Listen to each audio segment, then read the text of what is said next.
Hi guys, welcome to my channel. My name is Kate. If this is the first time you're joining us on this platform, this is a business channel where we talk about how to make money and how to keep our money, because it's very vital that we keep our money to ourselves. So today we're going to be talking about foreclosure. Foreclosure rate, it's very high among minorities here in the United States. I would say, based on research, it's like minority face 4 times more foreclosure as compared to the white folks. But there are several reasons for that, and some of the reasons can be avoided. And people merely fall a victim due to sometimes poor choices. Say, for example, if you're buying a home or any property, you should be buying a home based on your normal salary, not based on overtime. Say, for example, if your normal salary is $50,000, excluding overtime, so that's what, even if you are making 100,000 with overtime, but that is what you should be purchasing a house on, based on that. So, and your mortgage should not be more than 20 to 25% of your check. This is also a very important problem. Oh, I like that fancy house, but it costs $500,000, but I like to live in that castle. Well, girl or guys,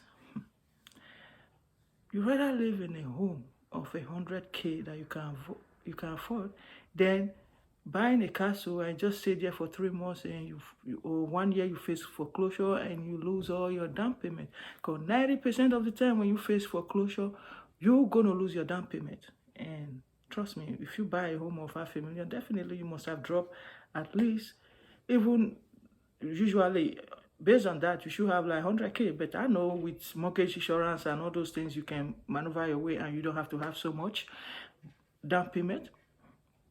But, and another factor is that easily lead to foreclosure is the loss of job. When we get our salaries, not everybody, some people put some aside, some people just spend it, and they forget that, oh, tomorrow, if they have issues, they don't have anywhere to run to. Especially when you have a bad credit level of less than 600. You know, when you are less than 600 and you have other debt, it will be hard to find any lender. So that is another part of the story that is leading to the high foreclosure as compared to the white folks. Most white folks, they live to their own expectation, not to what friends will judge them about. Of course, we have some that behave also similar to us, but you know, they just want to have a roof over their head. They just buy what they can afford. Not all of them. Some do still, you know, behave similar to you know, what we do, but a good number of them, they put themselves, I mean, they sew their coat according to their cloth, not size sometimes, according to their cloth. I would say that. So, that's one way to avoid it. Buy a home that you can afford.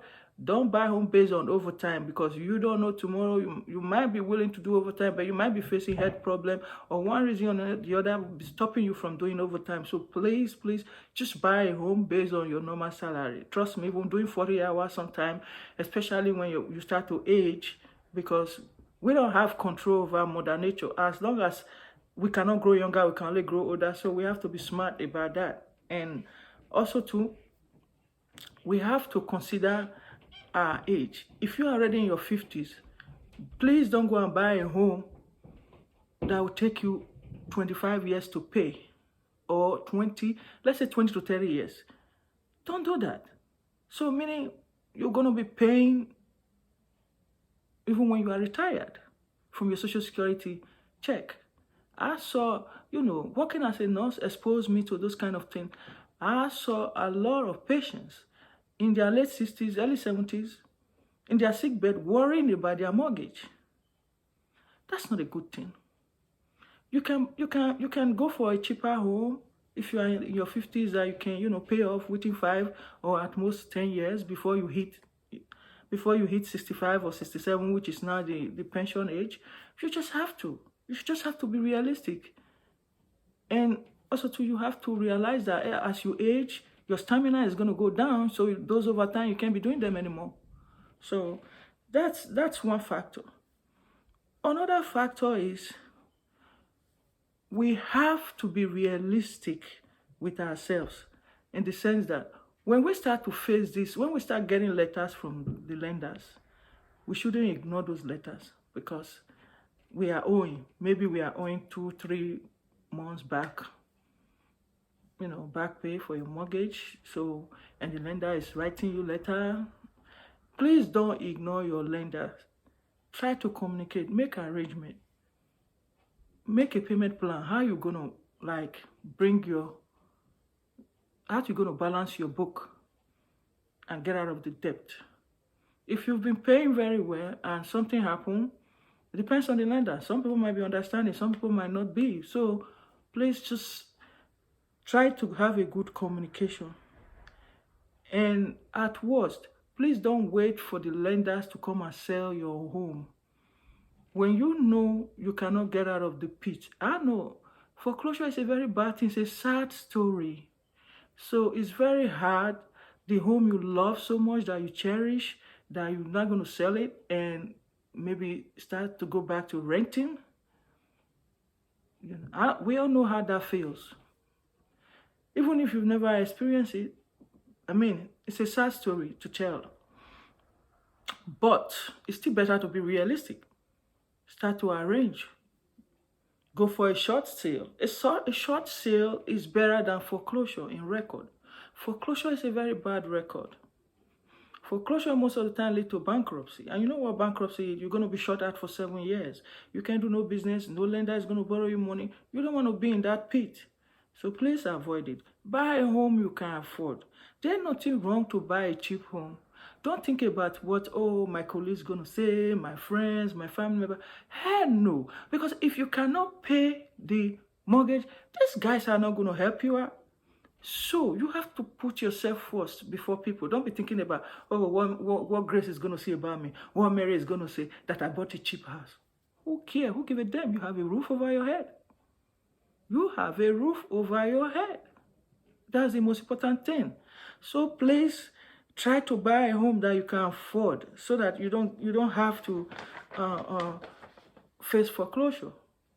Another way too is to look for mortgage modification, loan modification, because that can also help you. If you have access to that, you just have to try. If you are accepted, and then they see how they can cut down your monthly payment.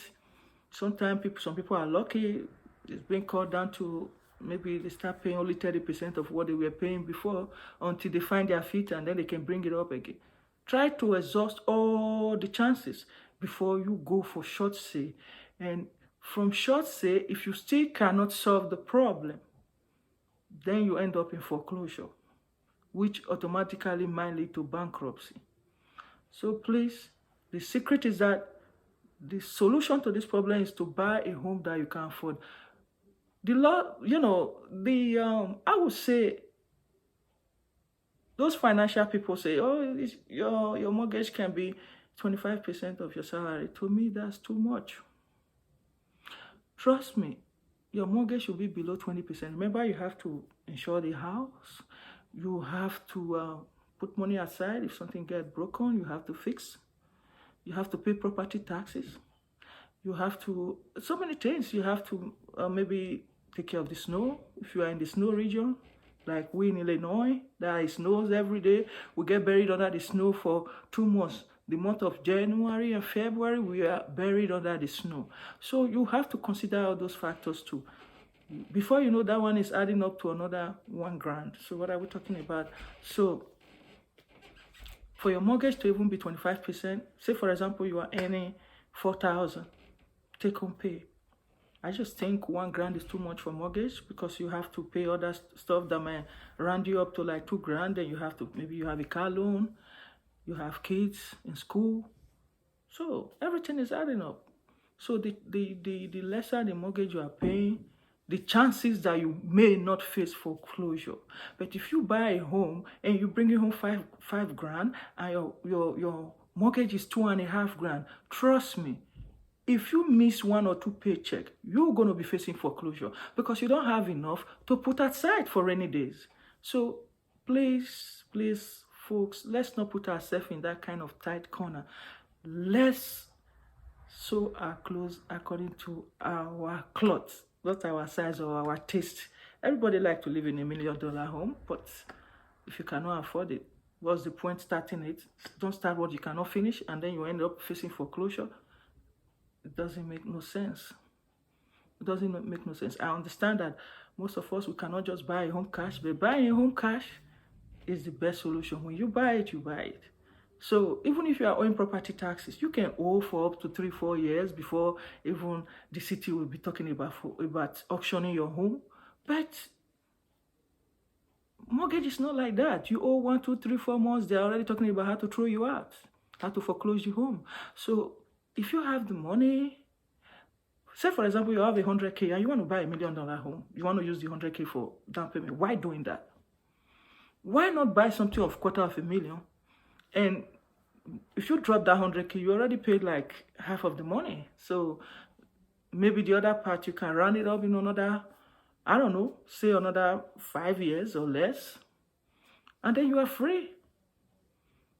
Please, let's not live to people's expectation. I don't want this video to be too long because I myself, I don't like watching long videos, and I believe you all too don't like watching long videos. So please make good, smart decisions. Be smart about your decisions. Don't buy what you cannot, don't start what you cannot finish, and don't buy a home you cannot afford.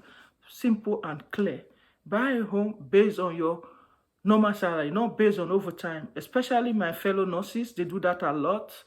So don't buy a home based on overtime because you don't know when you can. There'll be a time maybe you don't even feel like doing overtime anymore, or your body is not permitting you to do overtime. All right, guys, that is it for now. You have a blessed day.